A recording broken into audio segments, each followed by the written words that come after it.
Coming up, a tax break is approved for new senior housing in the FM Metro. How homeless people will get priority. Area farmers are now talking about what to expect this growing season, given the rain delays now slowing them down. And how gas prices continue their upward climb.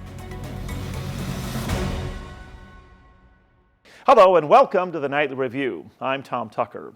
We begin with a look at tonight's headlines, then a closer look, with comments tonight from Clay County Sheriff Mark Empting, sounding the alarm when it comes to the amount of fentanyl coming into the FM Metro. And in tonight's one-on-one conversation, how a Fargo psychiatric nurse practitioner is featured in a new documentary aimed at raising awareness about what she calls health equity.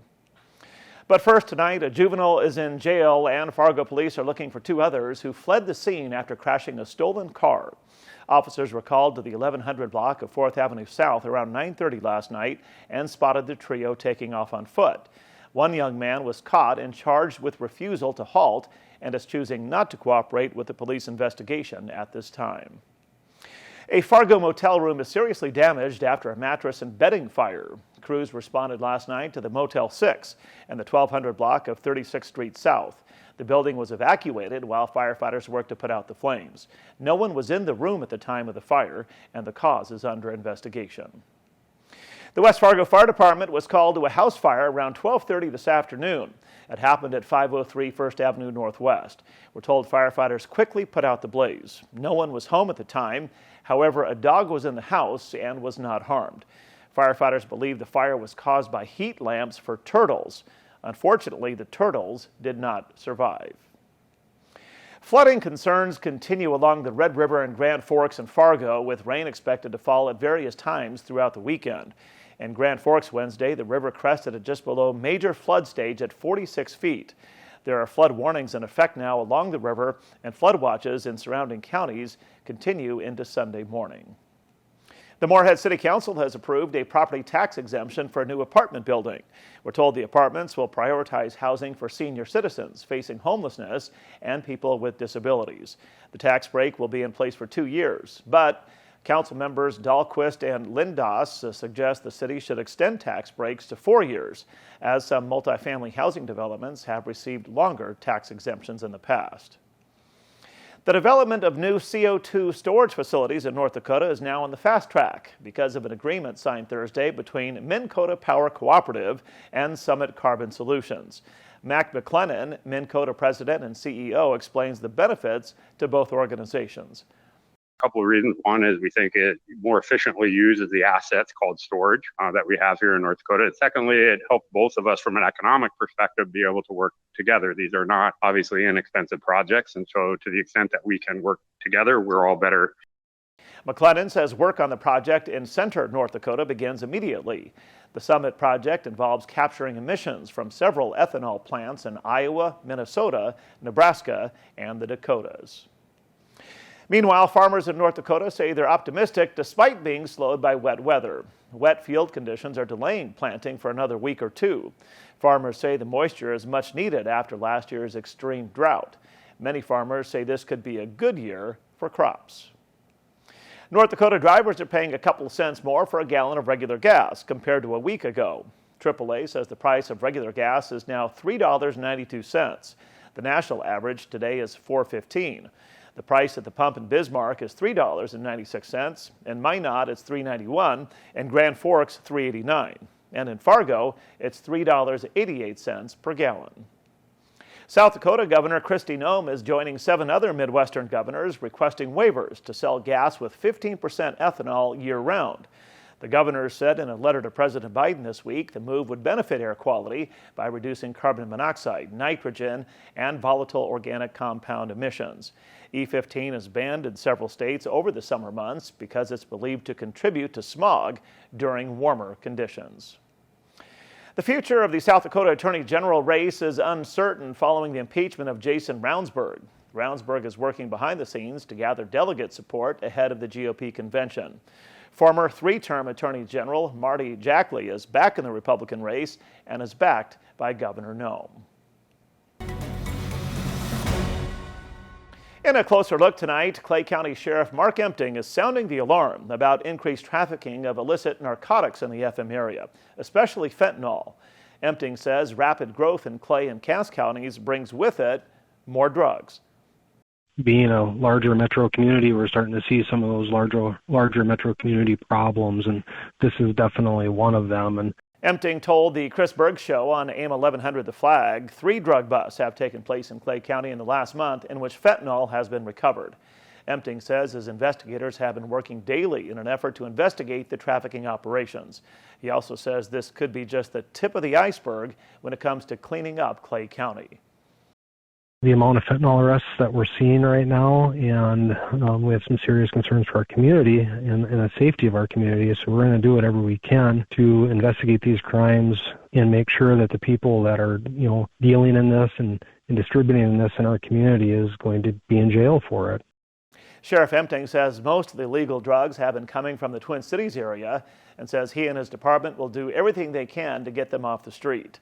The most recent bust happened Wednesday when 2 cars were pulled over on I-94. More than 1,000 suspected fentanyl pills were recovered and 3 people were arrested. Well, if you find the Nightly Review with Tom Tucker is a great way to stay informed when it comes to what's happening in the FM, Metro, and beyond, be sure to hit subscribe and click the bell to make sure you're always up to date. Well, if you're making plans for the weekend, you might want to consider doing something indoors. Chief Meteorologist Dean Wysocki is in the Skywatch Weather Center with, unfortunately, a soggy forecast. Thanks, Tom. Rainy conditions continue, and we have a flash flood watch in effect all the way through Saturday night. We're looking at the rain overspreading the area, and it could become heavy as we head into tonight, with lows dropping off only into the mid-40s, so pretty steady temperatures, and not moving much on your Saturday, upper 40s for highs. Rain heavy at times, and it will end Sunday morning. Could mix in some wet snow. Total rainfall about 1 to 2 inches across much of the area. Try and have a wonderful weekend.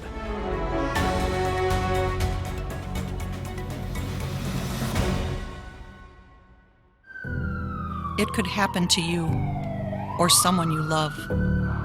One moment, one diagnosis can change everything. Thankfully, there's a program that helps caring people uplift families through a crisis. Lend a Hand Up, raising financial help and hope through community benefits and online campaigns. A program that boosts generosity so gifts go further. Lend a Hand Up helps you help your neighbors. Learn more and give at lendahandup.org.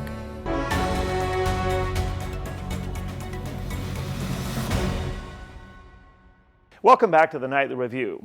In tonight's one-on-one conversation, my guest is a Native American psychiatric nurse practitioner who works in Fargo, serving the homeless and others from disadvantaged communities.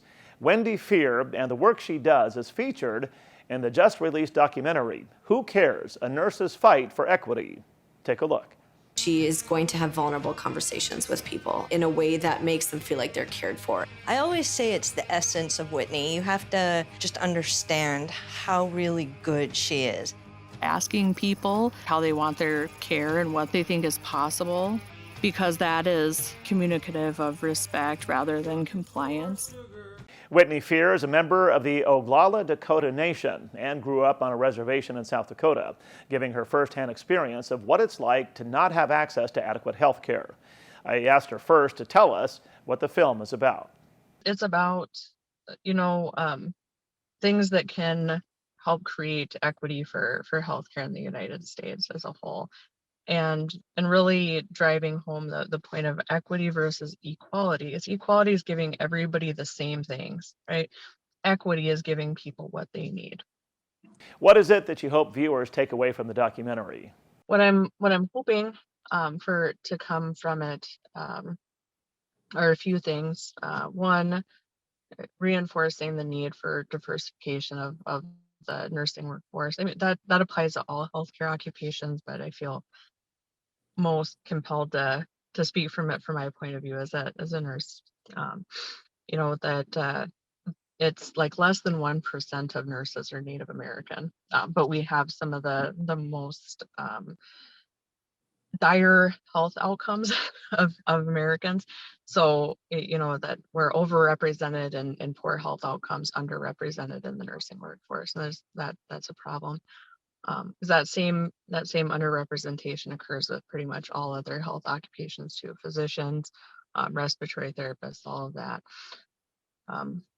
And also, I'm hoping that this documentary can showcase using using kind of what I call it the bare bones of nursing as an approach. Is I think that as we needed to formalize our education, our field, those are all good things.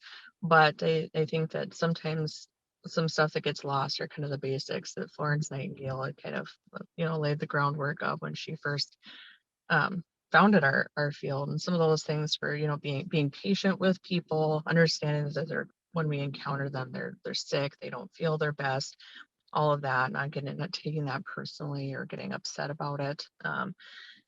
And also trying to really immerse yourself in your community and get to know people, because then you know what the shortcomings are for resources and all of that.